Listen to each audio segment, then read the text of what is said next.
Welcome back to Keys on News, everybody. To start today off, we have news that Bryan Cranston has officially been brought back for some new ads directed by Vince Gilligan, where he plays Walter White in a anti-littering PSA for New Mexico, because apparently littering in New Mexico has just got that fucking bad that they have to get Bryan Cranston to come in as Walter White to try and stop littering. Now, I never took Walter as a guy who would care that much about littering, but, you know, anything for more Breaking Bad content. I just find it funny how Bryan Cranston was like, oh no, after the popcorn thing, there's no way I'll ever return. And then he just comes back to this random-ass anti-littering commercial. I hope it's just a recurring theme. We just get, like, new ads every year. Like, next year we get, like, a Breaking Bad Toyota ad or some shit.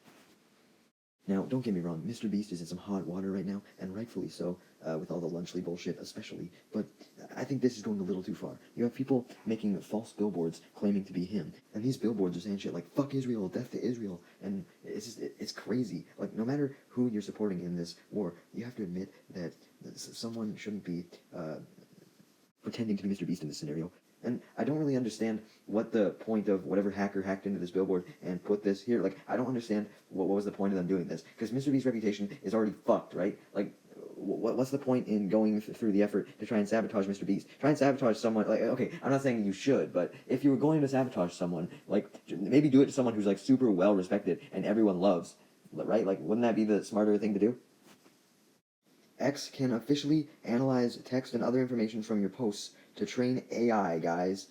Are you fucking kidding me, dude? Like, Elon, dude, you're just fucking murdering the platform. Like, this is genuinely, I think, deterring some people away from the platform. Like, I know how many times have people just said, like, oh yeah, I'm leaving Twitter, and then they never do. But no, I've actually seen people leave this time. Like, people are furious over this, and rightfully so. Like, this is, like, these, like, I don't really post on Twitter, I just read posts. But if I were to post, like, these are my posts. I don't want an AI training them. Like, I wouldn't want an AI training on my YouTube videos. Like, I don't understand what the fucking point of training AI with people's posts are. I mean, I get the point for Elon Musk, but, like, it's just going to backfire for him because everybody's so against this. There's not a single person that's for it. If he really wants to get back on the public's good side, he needs to fucking reverse this immediately. And is he going to do that? No. But, yeah, I totally understand why people would leave the platform because of this. I mean, I don't post, so that's why I'm not leaving. But, yeah, I think Blue Sky will actually start to take off now. A Carrie TV series is in the works, guys. Oh my god. Okay. Mike Flanagan, I think he'd do a decent job with it. I mean, Follow the House of Usher was good, I think. But as for it being a Prime Video thing, I'm not so sure about that. The last thing Prime has put something good out, aside from The Boys, I can't even remember, to be honest. But I just don't understand why they're doing a TV series of Carrie now. I mean, it has potential if it's going to be, like, more than just a limited series. Like, if it's just going to be a movie that's extended across, like, 6 episodes, so, like, one of those Marvel Disney Plus shows, for example, where it's just a movie extended, then I don't think it'll do very good, but if they're going to kind of expand the original story to make it actually big enough for, like, a serialized show, I think it's interesting. I just hope they do something new. I don't want them to just rehash what has already been done.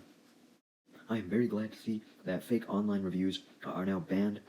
Obviously, a few could still sneak by the cracks, but hopefully this new law means that it's actually enforced and we don't see fake reviews. And a part of me wonders if this applies to, like, stuff that's on Rotten Tomatoes and stuff too, like if you can get in trouble for genuinely leaving a false review. I mean, obviously it wouldn't be to the same extent as if you were, like, leaving a false review on a business or something like that, because at the end of the day you can still make, like, it's just a movie, right? Like, I don't think it's as severe as faking a review for a full-on business, but it is something to think about.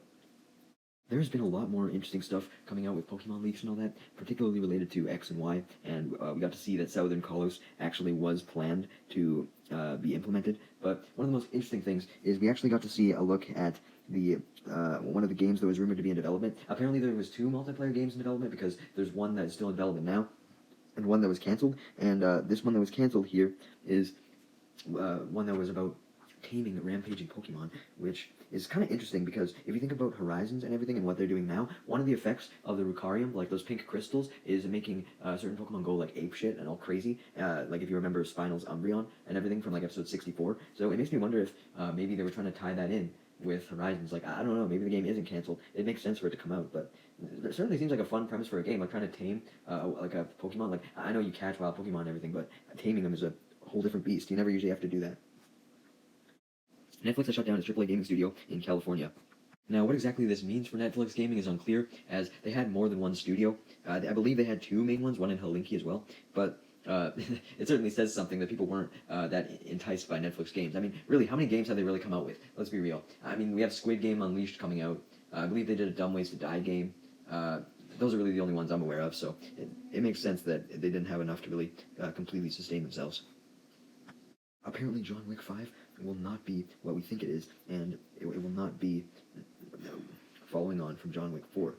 Now, if you ask me, that's what I was thinking was going to happen, so, yeah, because, I mean, John Wick's dead, so it was either they revive him, or, like, they reveal he wasn't dead or some shit, and then they do something, or they just do something different. And I always thought doing something different would be the best case scenario. Although it does beg the question, why are they calling it John Wick 5 if John Wick wouldn't be involved at all, right? Because they already are making several spin-offs in the universe that don't have the John Wick title. So maybe the name John Wick would get passed down as like a title down to someone else, if that makes sense.